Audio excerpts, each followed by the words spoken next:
What's up, Team Boosted? Welcome to our first video back in 2 weeks. Like we always do, we didn't film a video to release during our hiatus. Yeah, take all of our timelines with a grain of salt because we really suck at doing what we say we're going to do in the time frame that we give ourselves.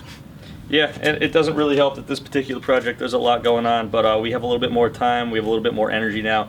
If you're just joining us now, we are putting an S13 subframe in this 240Z, swapping out the entire rear end. Also, last video we were messing around with the fuel cell. We're going to try to do that today too. Yeah, so it's a lot of work, a lot of fabrication, so let's just get right into it and start sweating. I guess Devin's jumping right in with the fuel cell. The issue with this is we tried to remove these fittings and they of course have a nut on the inside, and what really sucks about this is that this thing's filled with that foam that reduces slosh, whatever you want to call it.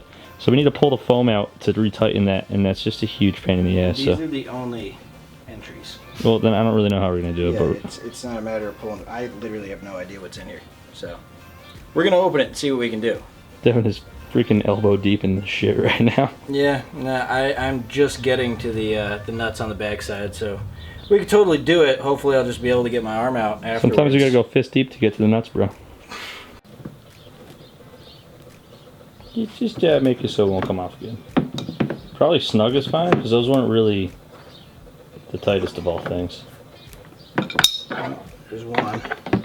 So usually at the beginning of the video for new subscribers, we have quite a few coming from the trash the neck breaker in 6 minutes. You might not know what we are currently working on, what the deal is with the car. 73 240Z, 88 Ford Thunderbird Turbo Coupe motor. It's kind of an oddball, and that's where we came up with this list. Basically what we want to do is install all this stuff, and what we're doing right now specifically is getting the drivetrain ready for this beefy Doug Nash 4+1, and in addition to that we got the S13 subframe in here. We built the motor basically capable to handle at least 500 wheel, and we think with that and the weight of the car we can do a 9-second quarter mile, but the drivetrain would actually absolutely explode. So we are spending a lot of time, fabrication, and money making sure that the rear end of the car won't explode. So that's the goal with the car. It's weird because we kind of completed it, and then, you know, completed it, and it's never really complete because now it's in pieces. Going through major changes, but well worth it because this thing is going to handle amazingly. The rear end just was complete garbage, and it's going to be entirely different. You may be asking yourself, if going fast in the quarter mile was our only goal, then why didn't we just back half it? I mean, we're basically there. Why didn't we just do like a 8.8 solid axle? Well, that's because we want to maintain independent rear suspension, and it's way easier to beef up these S13 subframes than it is to make the 240Z stock suspension components, which would never really have an upper and lower control arm. Basically, we didn't want to make it only a drag car. We wanted to make it capable of doing autocross or, you know, mountain runs, canyon runs, and also be fast in the quarter mile. You could have both. Yeah. Sticking with our trend of things, as soon as we do something, we switch it up. So we'll probably get a pretty fast quarter mile and then decide to change some more shit on it and do something different. So with all the fabrication we're doing, we have abused our cutoff saw, and our blade is absolute trash now. So JP just took off to go grab another one of those. In the meantime, I have here the box for our fuel cell, and it's actually just tacked together. So I've busted out the welder, and I'm just going to zip that all together and add one more beam across the back for structural support and weight support. But I'll slap that in time lapse for you guys.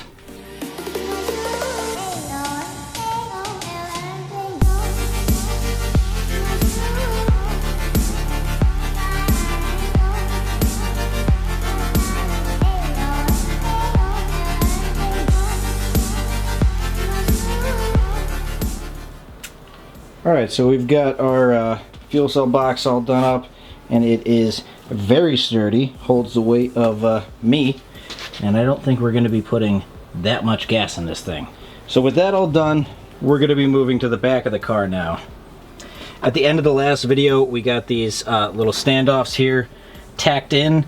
We just had the subframe over there mounted up against it. We made sure everything was flush in all sorts of directions with all sorts of different measurements, and it's looking good. So what we're going to do now is I'm just going to finish buzzing these guys in, and then we have this sort of frame rail here that needs to be welded on the bottom as well, so I'm going to do that. Time for another time lapse.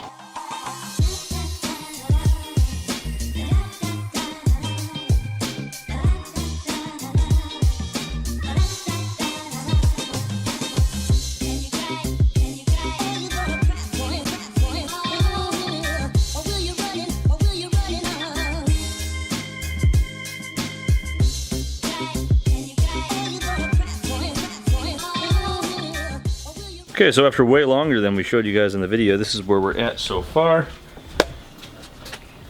We got our nice standoffs here, and then we got our sleeved giant bolts, and that's going to be enough length to bolt up the subframe. So that's what we're going to do right now, is we're going to bolt this up, make sure that everything is square before we tack in the sleeves and before we start sealing all this stuff off, obviously. But similar situation in the front. Devin's just checking out some fitment of some nuts to make sure that they clear. Yeah. So right now we're about to bolt up the subframe. Yeah, in the front we're kind of doing the opposite of the back. We're going to have nuts in here on the top side that we're going to weld in, and then the bolt's going to come up from the bottom.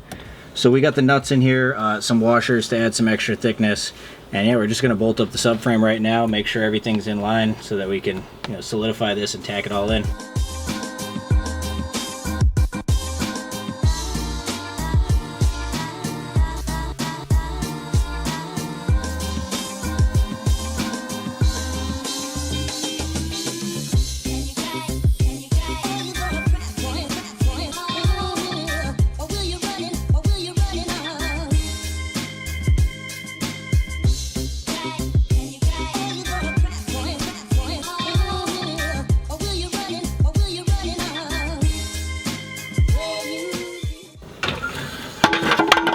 Holy shit.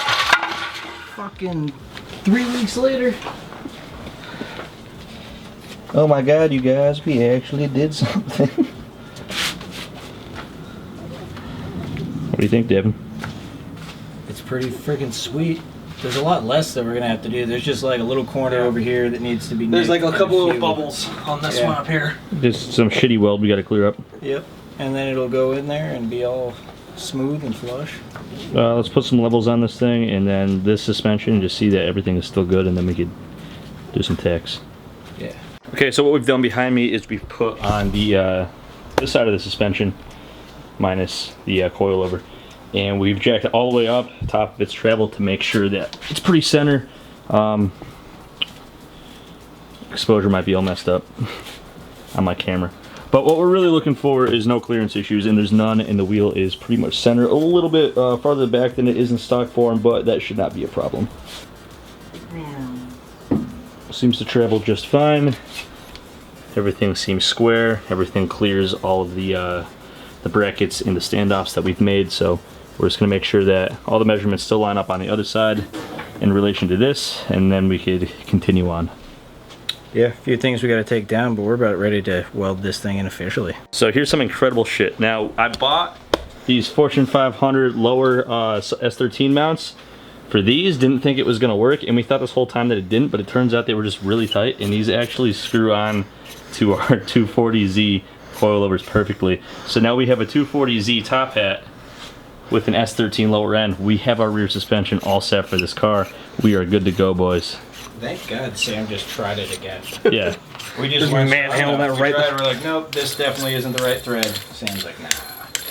Holy shit. Now we have adjustable coilovers in the back, and I didn't just waste all this money. What, $40? Yeah. These are not great, but they'll get the job done. Sometimes, guys, most of the time with cars, shit doesn't work, but this time it did. So that's badass. So we have a combination of a bunch of different cheap coilover components, but you know what? It works. And now all we need is new wheels, and we got to bolt all this up, and then the suspension's done in the back here. Then we can move on to the Doug Nash and the fuel cell. Fuel cell is not really a thing. The Doug Nash is definitely a thing. Oh yeah, that's another story. Movie dome. Look at that. It's a lot of work, but you know, now we got an S13 rear subframe in this car, so it's pretty great with adjustable rear coilovers. So happy with that. We bolted everything nice and tight, and what we're going to do now is we're going to weld these to this. We're going to weld the head of this to this, and then we're going to weld the bottom of the, whatever the fuck you want to call this. We're just going to strengthen everything by making it permanent now. Yeah. We took our measurements. Everything's within, you know, the discrepancy would be that of which that you could just dial out with a good alignment. It's pretty square. It's pretty left and right, front to back. We're good to go. So it's time to finalize this. Let's make it legit.